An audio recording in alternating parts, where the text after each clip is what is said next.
Já a proposta de Mateus já era mais focando as questões relacionadas ao reino de Deus, né? A participação, a inserção no reino de Deus.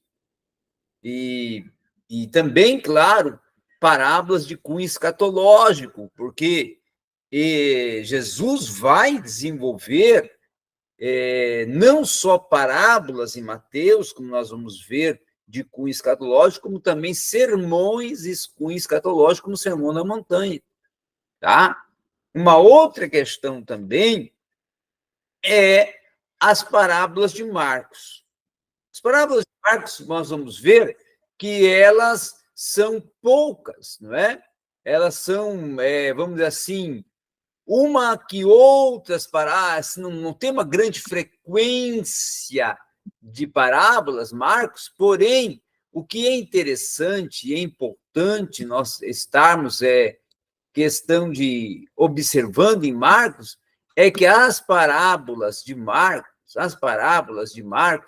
elas nos trazem uma proposta mais evangelística, então, que vai de acordo até com a proposta do Evangelho de Marcos, que é um evangelho de cunho mais evangelístico, que vai mais ao encontro do discipulado, que vai mais ao encontro do envolvimento mestre-discípulo, discípulo-mestre. Então, tem um cunho mais no sentido religioso de relação e relacionamento mestre-discípulo, discípulo-mestre.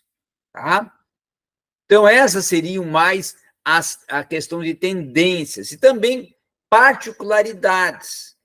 Claro que quando eu falo de particularidades, é como que cada autor sagrado, porque também está testificando, mas também está narrando, propõe a sua narrativa de acordo até ao seu destinatário, ao grupo de pessoas, ou ao local, ou à etnia que quer alcançar.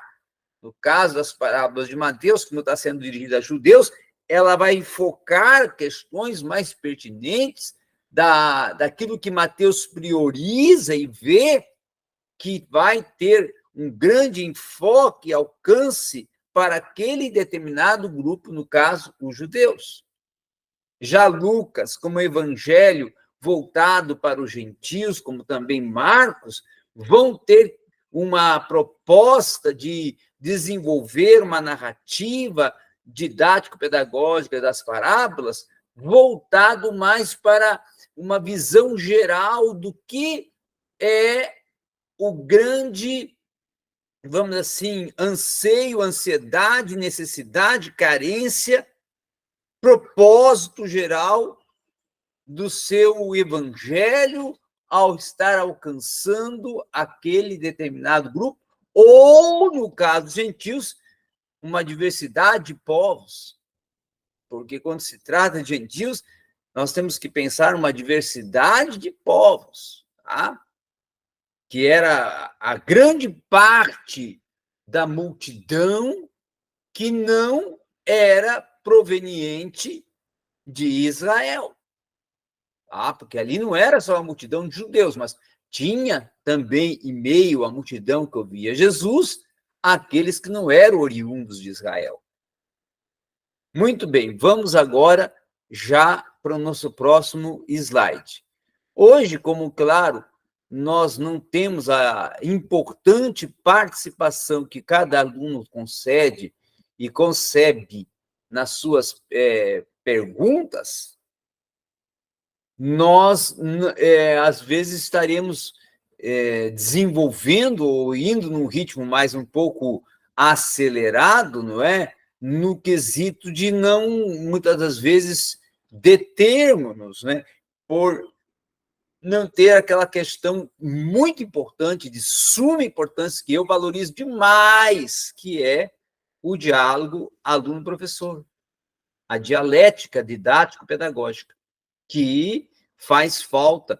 Hoje estamos fazendo falta aqui, na participação aqui do irmão Sinomar, do pastor Antônio também, que participava, está começando a assistir a aula e está participando sempre bastante, e outros que sempre têm ali o seu contributo com as suas perguntas, não é? Muito bem, então, qual seria, e aí nós estamos seguindo aqui, lembrando que estamos seguindo aqui o conteúdo proposto na apostila, e para o aluno novato, até quero falar que muitas vezes você não vai ver tudo que eu estou falando dentro do conteúdo da apostila, quando estará lendo ali a apostila, porque eu não vou ficar totalmente preso, fixo ao conteúdo da apostila, senão seria só uma repassagem de um conteúdo, seria uma aula robótica, e eu não trabalho assim dessa forma, eu faço aquela ampliação e compartilhamento amplo de ideias, propostas e assuntos para uma aula ainda muito mais dimensional. Tá? Muito bem. Ressalte didático das parábolas. Ressalte didático das parábolas, como está aí escrito. Até baixei para vocês poderem ver aí bem. Ressalte didático das parábolas. Muito bem.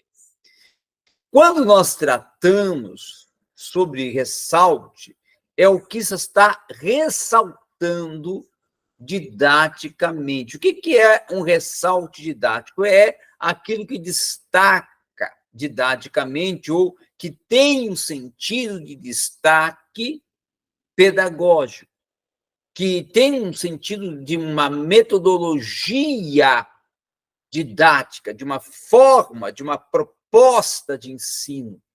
Tá? E como as parábolas eram um método específico de ensino, então o ressalte didático seria o quê? Aquelas questões, aqueles elementos que dão uma ênfase maior a esse método de ensino, a essa metodologia de ensino. Primeiro, o uso da memória. Levar o aluno, no caso, os ouvintes, os discípulos, aqueles que estavam ouvindo o ensinamento de Jesus, a utilizar a sua memória, vindo a trazer à tona algumas realidades que estavam contidas nos seus interiores, no porão de suas almas, não é? Demonstrar, através das parábolas, principalmente o que vem a ser uma prática educativa. Qual é a proposta de uma prática educativa necessária e que tenha um elemento propulsor na formação. E, nesse caso, formação dos primeiros cristãos, dos primeiros discípulos. Quando eu trato de discípulos, não estou só relacionando aos apóstolos, mas a todos aqueles que seguiam, seguidores. Discípulos também são seguidores, tá? Servem, seguem. Né? O termo matetes para discípulos é justamente aqueles que estão servindo, seguindo e atuando próximo. Né? Então, isso né, pode ser, e era, na verdade, uma forma de consolidar e uma forma de propor uma consolidação de uma memória de âmbito coletivo, onde os seguidores de Jesus, que ao longo daquela questão, principalmente de 300 anos, iriam se consolidar, e essa memória pela escrita de textos até inspirados, até serem num aspecto reunidos, no que se tornava e iria se tornar o cânon do Novo Testamento. Um outro aspecto de suma importância também é que este processo não é somente uma conquista, mas também um instrumento de poder que, uma vez que permite uma dominação da tradição, e quando eu falo da tradição é das práticas oriundas do que vieram aprender dos seus antepassados, tá? Que é diferente de práticas culturais. e da recordação, daquilo que recordavam, principalmente, que trazia à tona dentro da sua própria existência, do seu próprio dia a dia, da sua vida, tá? Ou seja, limitar a manifestação da memória, ou seja, limitando a manifestação da memória no quesito do que esta rememorização vai trazer de limites para a sua memória, não só no quesito de relembrar os fatos, trazer à tona os fatos que a parábola está fazendo eles virem à tona, como também ampliar algumas questões para que alguns fatos, que aí são aqueles fatos de porão de alma, né, que pode ser considerados até minuciosos e pequenos, ou até sem grande destaque ou ênfase, sejam trazidos à tona no interior, no diálogo interior entre consciência e pessoa sobre o ensino que está ouvindo e o alvo que esse ensino está alcançando dentro do seu interior. Tá?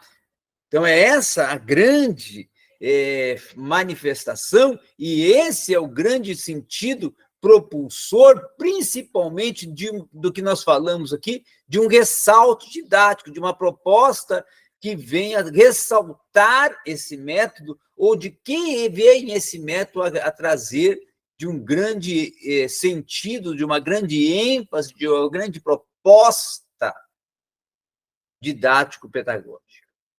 Tá? Muito bem. Vamos agora iniciar os evangelhos sinóticos. E quando iniciamos a tratar de sinóticos, eu quero já trabalhar de uma forma bem mais ampla, como até está aí no conteúdo introdutório dos evangelhos sinóticos. Quando se tratar de sinóticos, nós até, em alguns textos que são mais eruditos, né, mais conservadores, no sentido literário, vai estar sinóptico, que vem de sinopse. Por quê? Porque no original grego, esse termo sinopse, ele é oriundo de sinopsis. E o que vem a ser uma sinopsis? Seguindo a terminologia da linguagem materna do Novo Testamento, o grego. Justamente ela significa olhar em conjunto, olhar uniformemente, estar construindo um diálogo paralelo, em que o conteúdo vai estar contido, cada um com a sua peculiaridade e particularidade em cada um dos 3 evangelhos, Mateus, Marcos e Lucas, fazendo assim uma construção dialogal do conteúdo, do testemunho, da narrativa, da biografia sobre Cristo. Então, cerca, como coloca aqui agora em destaque, de 606 versículos. Então, pode dizer, vocês têm que ver a abrangência, a dimensão dessa abrangência, que são 606 versículos, e quando tratamos disso, quase que uma totalidade, quase que 90%, né, do total de 661 de Marcos, então aí já dá 99%, 99,9% praticamente de Marcos, aparecem, embora um pouco até, claro, resumido ou até de uma forma distinta, no Evangelho de Mateus, tá? E 380 vão reaparecer no Evangelho de Lucas. Então, vocês vão ver que o Evangelho de Mateus vai dar uma grande ênfase, evidência e ressalto para transmitir e tratar e dialogar e fazer o contraste do paralelismo com o que Marcos está tratando, com o que Marcos está narrando, com o que Marcos está dialogando, especificando, como também Lucas, que já é um evangelho mais no sentido que vai dar uma ênfase maior aos aspectos historiográficos, e quando eu trato de historiografia, eu estou tratando de uma história que ela dialoga, ela particulariza com fatos e atos de determinadas regiões, com as suas distintas particularidades. Então, vão aparecer em Lucas só 380 vezes por esse distinto aspecto. Um aspecto de um diálogo e de uma ênfase e de uma proposta que ela vai estar mais focada nesse sentido propulsor de um reaparecer, de trazer à luz alguns fatos que Lucas, nesse aspecto, que vai compor uma contingência de 380 versículos, ou 380 textos, né? Frases, menções que vão de encontro ao que Lucas está propondo na abrangência do seu conteúdo. Já em outro sentido, apenas 31 versículos em Marcos não vão ter nenhum paralelo. Já em Mateus ou em Lucas, além disso, vão existir uns 250 versículos que serão mais comuns a Mateus e Lucas, e aí que não vão ter nenhum paralelo nesse sentido encontrado em Marcos, tá?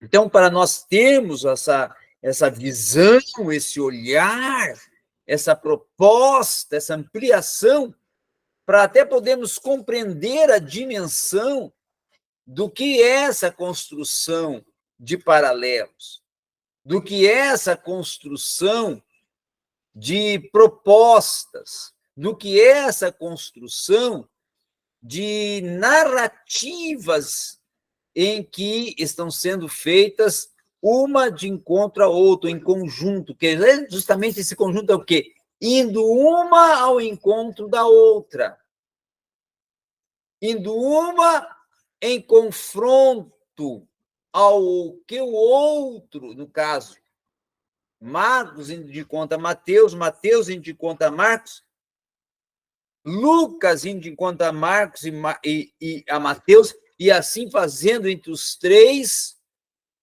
uma conexão, vamos assim, uma conjunção de ideias que se vão entrar em consonância ou vão se encaixar, vão se inteirar com a proposta da narrativa. Tá? Muito bem. Vamos agora já entrar no quarto slide. O porquê dos evangelhos sinóticos. Tá? O porquê dos evangelhos sinóticos. Quando nós tratamos de o porquê dos evangelhos sinóticos, nós vamos ter um sentido muito importante a ser pensado aqui, a ser considerado. Primeiro que os sinóticos nos remetem a realidades específicas que também têm um sentido histórico, ou seja, tem um sentido de uma origem, da onde originou-se essa forma de proposta de narrativa. Então, o nome sinóticos, como eu coloco aqui, ele era habitual desde o século no caso, 18 antes de Cristo. Então, desde ainda lá dos tempos próximos ao período do início do período monárquico, e até podemos, ou até anterior, desde o período dos juízes, pós um pouco do tempo de Josué, não é? Nós vamos ter esse hábito cultural que os judeus possuíam, tá? E aí nós vamos ver algo importante da proposta máter dos evangelhos, principalmente de ir ao encontro a questões de uma narrativa que estaria inserida no contexto vivencial da cultura daquele povo, algo que era pertinente, habitual desde o século XVIII, dentro da realidade não só dos judeus, mas de todos aqueles que habitavam na Palestina, dos estrangeiros, daqueles que transitavam na Palestina também. Então, foi concedido e dado, porque com base nessas semelhanças, nesses paralelismos, eu gosto muito de usar essa proposta, ou essa terminologia, paralelismos, tá? Nós vamos ver, a irmã Cleonice dos Santos está participando. Seja bem-vinda, irmã Cleonice, pode até abrir a câmera para poder estar tendo essa interação, né? E a gente poder, assim, ver a participação da aluna. Seja bem-vinda. Eu acredito que é a sua primeira aula, né? Amém? Pode responder. Irmã Cleonice? Não respondeu. Muito bem. Então, seria com essa proposta, principalmente, de visões paralelas dos atos, em que questões centrais eram apresentadas com essa proposta de visão paralela.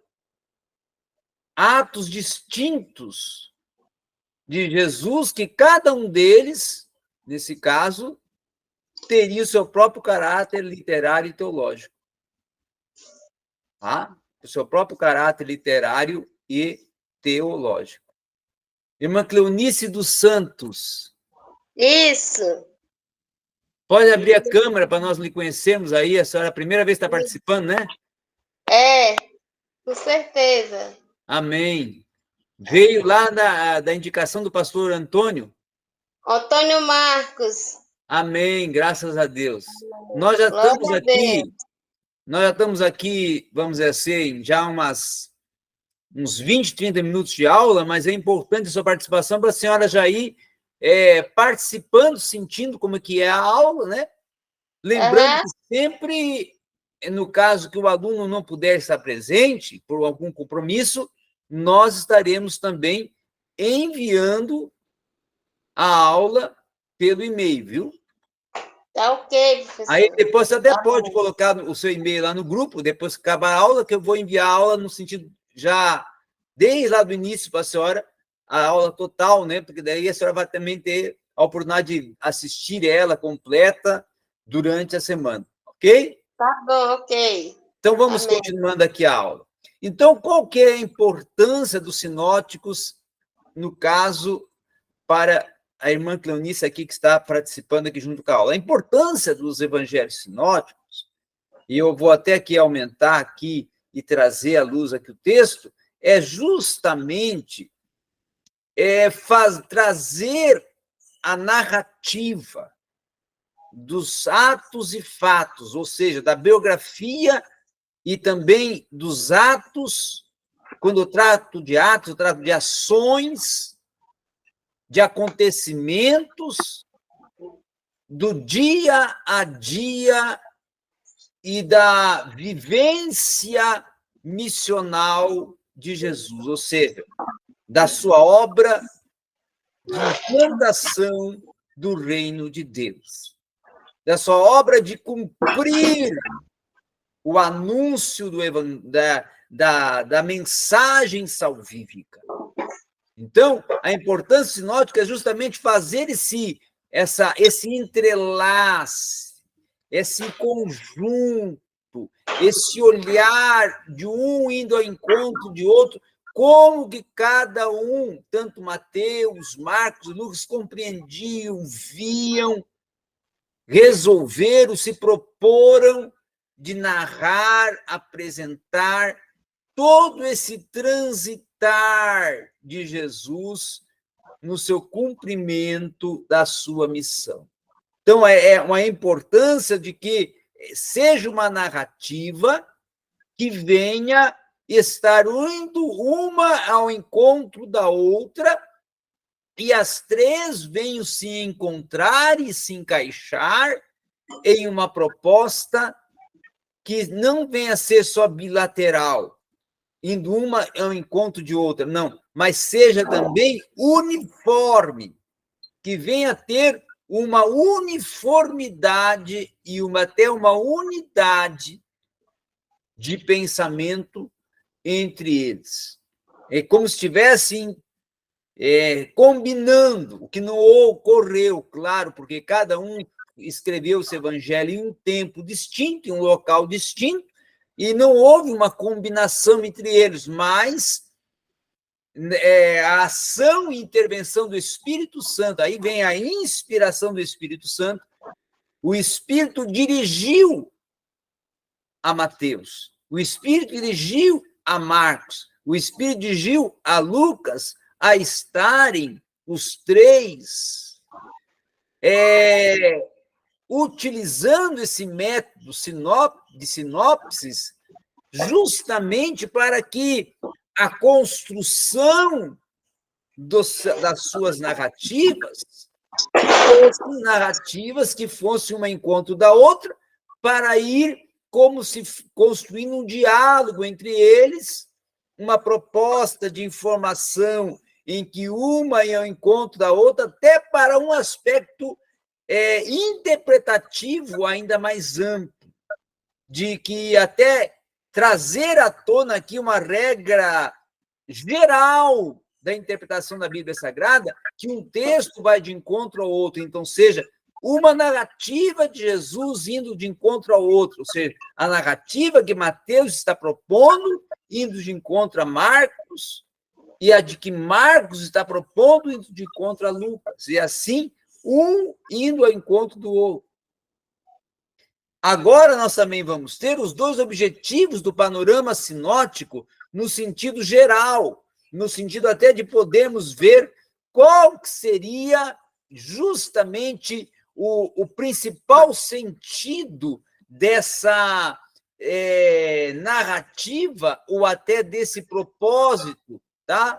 Primeiro, nós podemos considerar que era apresentar um sumário dos eventos registrados nos evangelhos, dando destaque para aspectos principais, fazendo esse pano de fundo, trazendo significado, dando uma ideia de cada relato, de cada evento, de cada participação de Jesus, de cada sentido principal do ministério de Jesus, da ação e da proposta, dos ensinos de Jesus, que Mateus estava particularizando, que Lucas estava particularizando e que Marcos estava particularizando também no aspecto dos próprios ensinos e até da mensagem do reino que Jesus estava trazendo.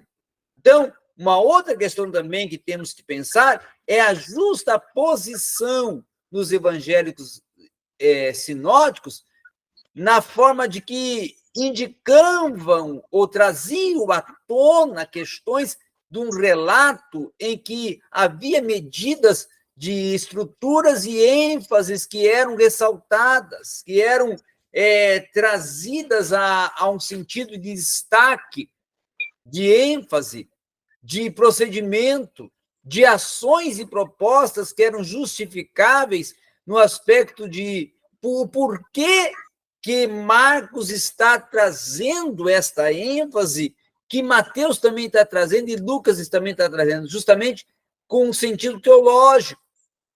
justamente com o sentido de trazer à tona uma particularidade do conhecimento específico do que Deus está sendo apresentado, ou como que o reino de Deus está sendo apresentado, ou como que os ensinos de Jesus estão sendo apresentados e recebidos e absorvidos pelas multidões, e como que cada um vê, propõe e vai trazendo detalhes para poder construir uma visão mais ampla do ministério de Jesus, para uma visão mais detalhada da proposta que Jesus tinha no seu ensino, na sua pregação, o querigma, nos sinais que estava operando, nos milagres que estava operando, nas pessoas que estava alcançando, e também até com o sentido principal, central da sua missão, que é a morte, e que é, no caso, a expiação do pecado pelo derramamento do sangue na cruz do Calvário, a redenção e a remissão dos pecados, que é o efeito salvífico, que é a salvação, que é o cumprimento da missão de ser salvador, resgatador, redentor da humanidade, que tanto Marcos, como Mateus, como Lucas vão trazer um perfil da vida, obra, morte e ressurreição de Jesus, dando principalmente uma ênfase a essa questão morte e ressurreição, que Mateus vai ter fatos sobre a morte e a ressurreição diferentes da visão e da proposta narrativa de Marcos, para justamente ampliar o acontecimento, da narrativa e proposta de Lucas para ampliar detalhes, e Lucas, quem sabe, seja a narrativa mais ampla da morte e ressurreição de Jesus, porque Lucas ainda vai dar uma entrada lá no capítulo 24, o seu último capítulo, já indo ao encontro de Atos Apóstolos, preparando já a questão da ascensão de Jesus aos céus, e do que Jesus está instruindo, as últimas palavras de instrução de Jesus para os seus discípulos, não é? Que lá em Lucas 24, 49 ficar em Jerusalém até que do alto sejais revestidos de poder,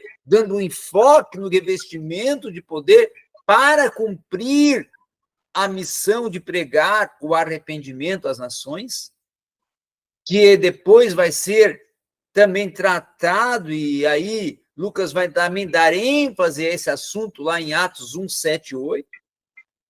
Então, é muito importante nós irmos vendo como que é construído esse diálogo, essa proposta, desses objetivos que nós vemos dentro do panorama teológico dos evangelhos sinópticos. Alguma pergunta, irmã Cleonice, sobre Mateus, Marcos e Lucas? Alguma curiosidade que a senhora gostaria de saber? Professor, Pai do Senhor, Paz do Senhor. eu queria saber assim, como eles foram discípulos de Jesus e andou com Jesus, a gente tem muito o que aprender, né? Sobre eles, como foi o dia a dia deles? Lembrando, irmã Cleonice, que dos evangelhos, eu até falei isso na aula anterior, só Mateus e João é que andaram com Jesus. Jesus. Lucas e Marcos são discípulos já dos próprios apóstolos.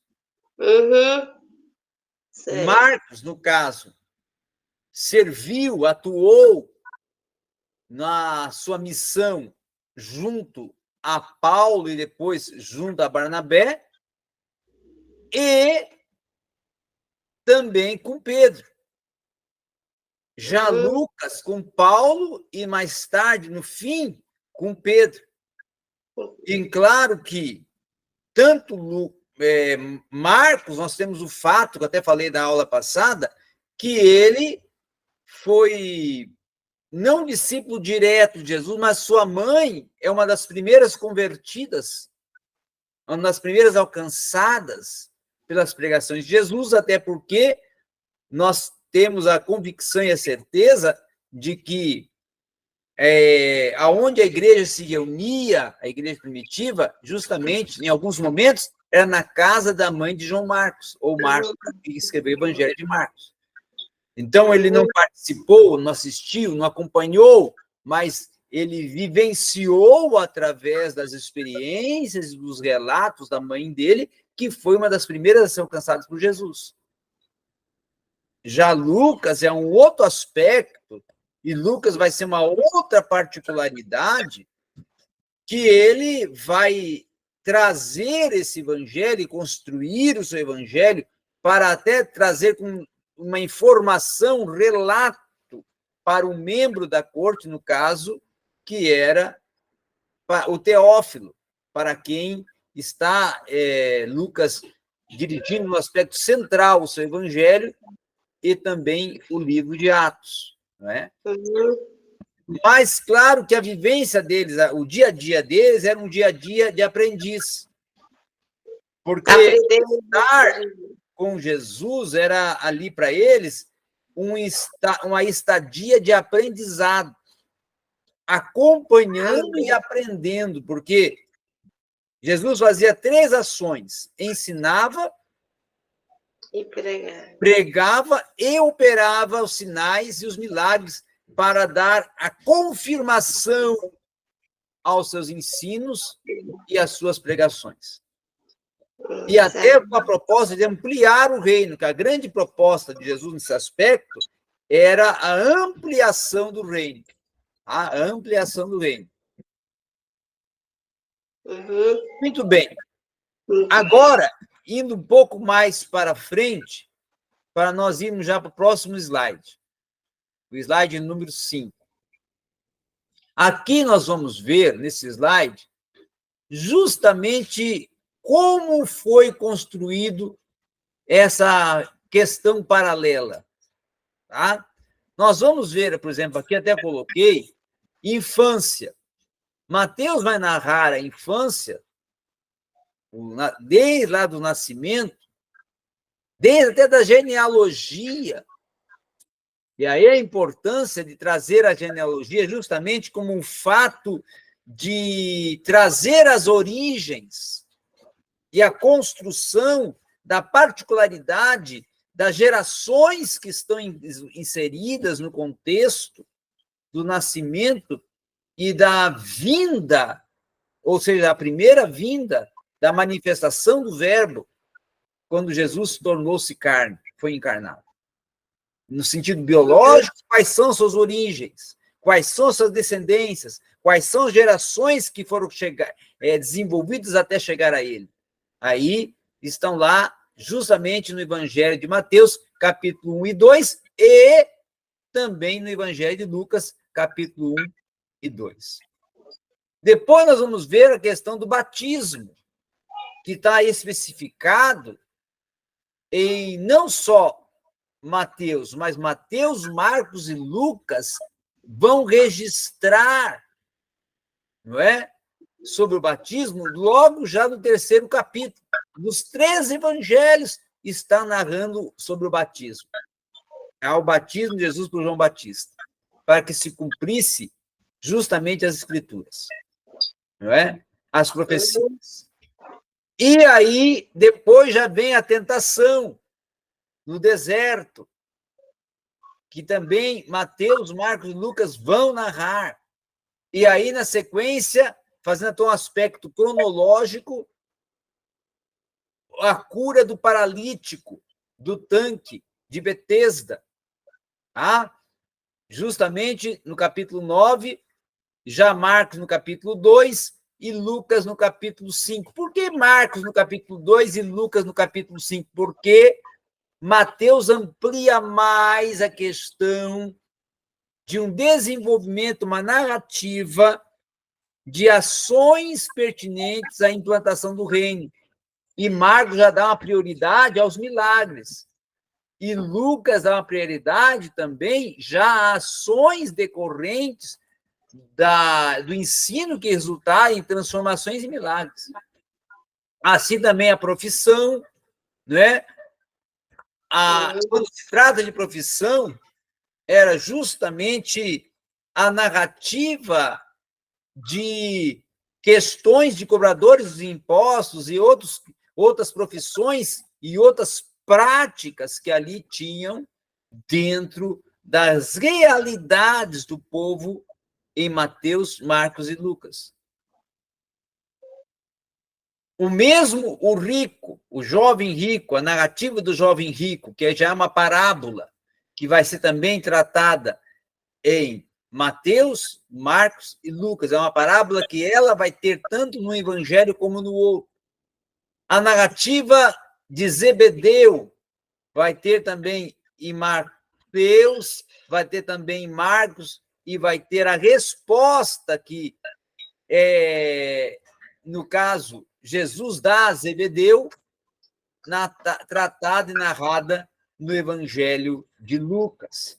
Então, nós vamos ver essas particularidades dialogais de Mateus, tratando sobre Zebedeu, Marcos e Lucas, para fazer até um diálogo. As mesmas questões relacionadas à morte e à ressurreição, que aí vai estar no final de cada um dos evangelhos, com a narrativa e a tratativa de cada um dos evangelhos concernente a esse relato, a essa realidade e a esse testemunho, não é? Porque também é um testemunho de Marcos, um testemunho de Mateus, um testemunho de Lucas, sobre o que aconteceu, no caso de Mateus, que é um testemunho, na morte e ressurreição, e no caso de Marcos e Lucas, uma narrativa do que eles ouviram de testemunhas, no caso do que eles ouviram de Pedro, que estava presente, e outros até que também presenciaram o acontecimento. E aí foram fontes informativas para Marcos e Lucas construir a narrativa de morte e ressurreição, e, no caso de Lucas, até a ascensão. Alguma dúvida? Não, está tudo bem explicado, professor. Amém, obrigado. Vamos em frente. Aí agora, nós vamos entrando já sobre o Evangelho de Mateus. Vamos iniciar a tratar o Evangelho de Mateus. Tá? E aí o primeiro assunto que eu coloco aqui é a personalidade de Mateus, para nós conhecermos o caráter, o desenvolvimento, a aplicabilidade, a característica pessoal do ser Mateus, do Mateus enquanto pessoa, né? Mateus, primeiramente, era um ex-cobrador de impostos, um gambai. O que era um gambai? Era aqueles cobradores de impostos distintos. No caso de Mateus, era cobrador de impostos internos, principalmente a pesca. Tá? E ele é o único, inclusive, escritor dos evangelhos, que vai registrar a história de Jesus pagando o imposto do templo, porque é algo que ele praticava. Ele também tinha essa responsabilidade. A experiência também da vida de um homem que vai emergir da pregação de Jesus, que é resultado da pregação de Jesus, porque Jesus prega e convida e chama ele para se tornar um discípulo, não é? Mateus também vai referir-se às moedas raras que eram colhidas como impostos, né? Marcos, inclusive, também vai dar essa realidade de trazer à tona essa questão do que era o elemento dos impostos, as moedas que eram dadas para impostos. Tanto Marcos como Lucas também vão ter essa particularidade. Aí você vai ver lá o quadrante, o denário, não é? Como moedas utilizadas para pagar os impostos, como também nós vamos ver que Mateus ele é mais categórico, ele é mais no sentido narrativo, tem uma narrativa mais integral, no sentido de ser mais ortodoxo, mais reto, mais firme em algumas coisas, e ele vai pegar fragmentos dos sermões do Senhor, como o Sermão da Montanha, como também o Sermão do Monte, e vai construir esse relato como sendo ali a base, o fundamento